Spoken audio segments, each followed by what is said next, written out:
یہ عظیم الشان اجتماع، اسے صرف عوام کا اجتماع مت سمجھیے، اسے لوگوں کا اجتماع مت سمجھیے، یہ انقلاب کا آغاز ہے، یہ انقلاب کا نعرہ ہے، اور ہم یہاں سے اٹھیں گے تو انقلاب کے جذبے سے اٹھیں گے اور پھر بتائیں گے کہ اب تمہاری حکمرانی ہے یا ہماری حکمرانی ہے۔ قائد قدم بڑھاؤ، قائد قدم بڑھاؤ، قائد جمعیت مولانا فضل الرحمان۔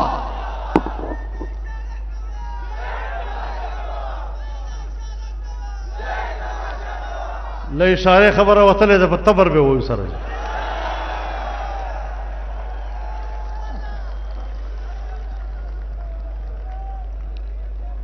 میرے محترم دوستو، آج دنیا میں ہمارے فلسطینی بھائیوں کا خون بہ رہا ہے۔ کسی اسلامی ملک کے حکمران میں کیوں یہ جرت نہیں ہے کہ وہ اس امت کی نمائندگی کرتے ہوئے، وہ اس امت کی ترجمانی کرتے ہوئے فلسطینیوں کے حق میں آواز بلند کر سکے؟ کیوں ان کی زبانیں گونگ ہو چکی ہیں؟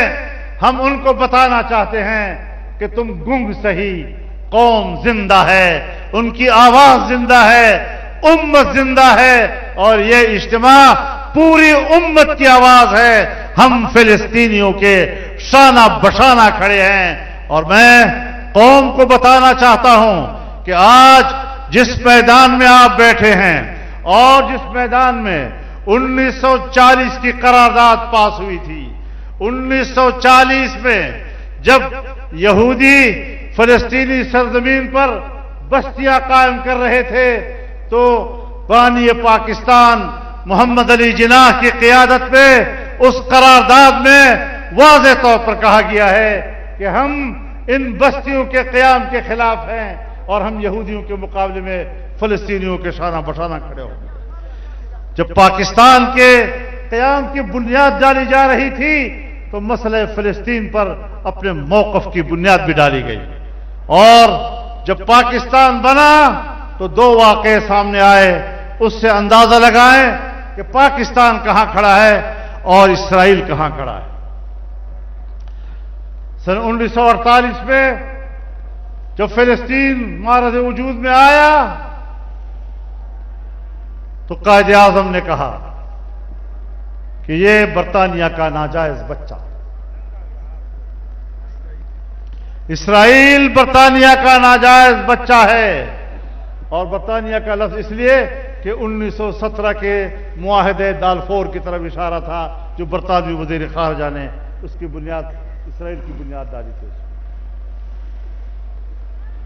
لیکن جب اسرائیل بنا تو اس کے پہلے صدر نے اپنی خارجہ پالیسی کے جب بنیادی اصول دنیا کو متعارف کرائے تو خارجہ پالیسی کے اساسی اصولوں میں انہوں نے اس بات کا اظہار کیا کہ دنیا کی نقشے پر ایک نوزائیدہ مسلم ملک کا خاتمہ یہ اسرائیل کی پالیسی کا حصہ ہوگا۔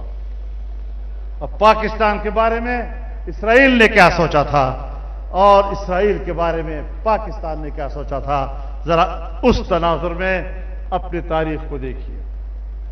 یہ غلامانہ ذہن رکھنے والے یہ اپنی تاریخ بھی بھول جاتے ہیں، یہ اپنے مفادات کے لیے نظریات بھی بھول جاتے ہیں، یہ اپنے مفادات کے لیے اپنا کلمہ بھی بھول جاتے ہیں، یہ اپنے مفادات کے لیے اپنا دین بھی بھول جاتے ہیں، اور اپنے مفادات کے لیے عقیدہ ختم نبوت پر سب خون مارنے والوں کو بھی اپنا بھائی کہہ دیتے ہیں۔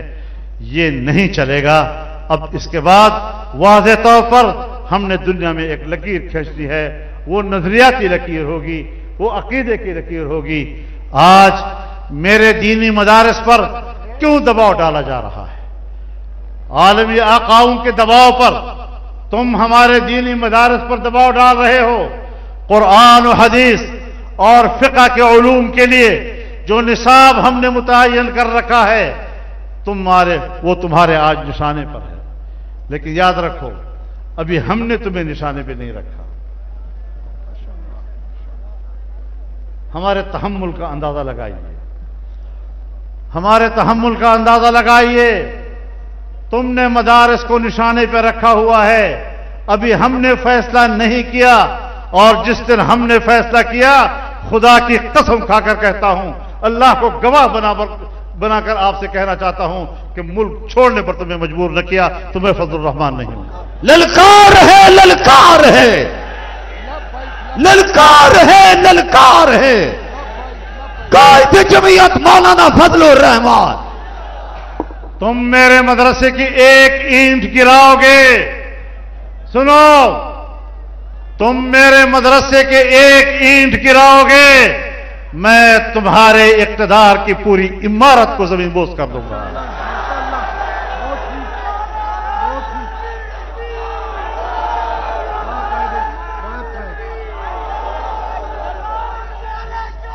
تاجدار ختم نبوت، تاجدار ختم نبوت جمعیت علماء اسلام دینی مدارس، قائد جمعیت مولانا فضل الرحمان. تم سے ملک نہیں سنبھالا جا رہا. بلوچستان تمہارے ہاتھ سے نکل رہا ہے، خیبر پختونخوا تمہارے ہاتھ سے نکل رہا ہے. وہاں حکومت کی رٹ ختم ہو چکی ہے. مسلح قوتیں وہ اپنا گرفت مضبوط کر رہی ہیں، اپنا رٹ مضبوط کر رہی ہیں، اور تم لگے ہو اس کے اوپر کہ مدرسے پر پابندی کیسے لگائی جائے. تم لگے ہو اس بات پر کہ قادیانیوں کو مسلمان کیسے ڈکلیئر کیا جائے گا. تم لگے ہو اس بات پر کہ اسرائیل کو تسلیم کیسے کرایا جائے گا. تمہارا باپ بھی یہ مقصد پورا نہیں کر سکے گا، اور تمہارا یہ خواب کبھی بھی شرمندہ تعبیر نہیں ہو سکے گا.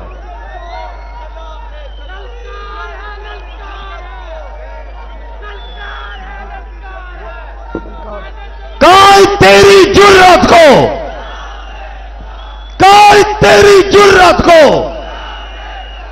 قائد ملت اسلامیہ مولانا فضل الرحمان، قائد جمعیت مولانا فضل الرحمان، مستقبل کا حکمران، مستقبل کا حکمران.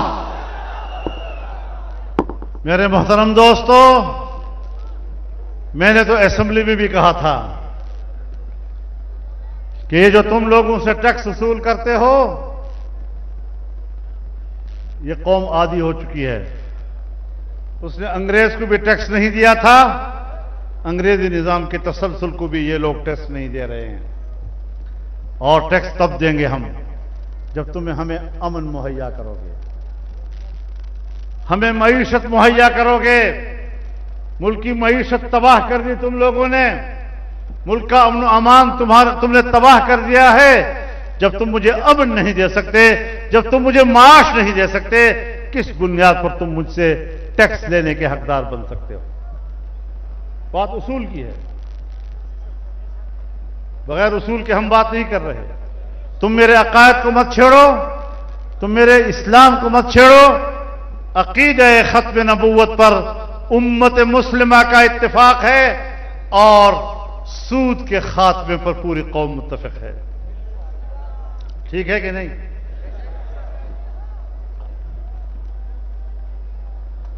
وفاقی شرعی عدالت نے سود کے خاتمے کا فیصلہ کیا.